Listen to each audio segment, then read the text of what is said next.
अस्सलाम वालेकुम।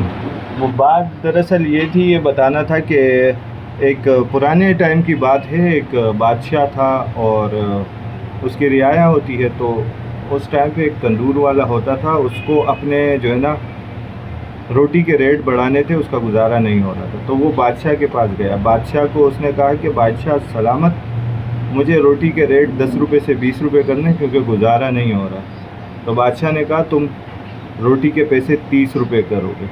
बादशाह से कहा कि बादशाह सलामत, ये सारी आवाम मेरे पे टूट पड़ेगी, मुझे मारेगी पीटेगी, तो मैं इसके रेट नहीं बढ़ा सकता। बादशाह ने कहा आप सिर्फ रेट बढ़ाओ, बाकी चीज़ें मुझ पे छोड़ दो।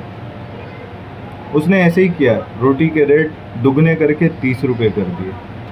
सारे आवाम जो है ना वो भड़क गई। उसके पास आई, कहा कि यार तुम जो है ना रोटी की कीमत डायरेक्ट तुमने जो है ना बढ़ा दी, और वो भी जो है ना 20 रुपये तुमने ऊपर कर दिया, ना कि 10 रुपये की बेचते थे।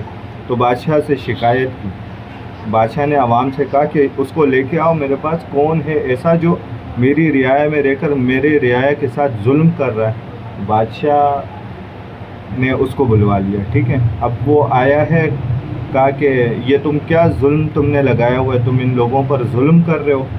कह रहा है बादशाह सलामत, ये जो है ना मेरा कुछ पूरा नहीं हो रहा है, और इस तरह है और उस तरह है। तो बादशाह ने हुक्म दिया कि आज से तुम रोटी जो है ना वो 15 रुपये की चलाओगे। और उससे फ़ायदा क्या हुआ पता है? बादशाह भी खुश, आवाम भी खुश, तंदूर वाला भी खुश। लेकिन आपने एक स्ट्रेटजी देखी, एक हालत देखी। अब आप ये सारी सिचुएशन देखकर मुझे बताएं, ये जो सिचुएशन है, ये जो हालात है, ये कौन से मुल्क के हैं? शुक्रिया।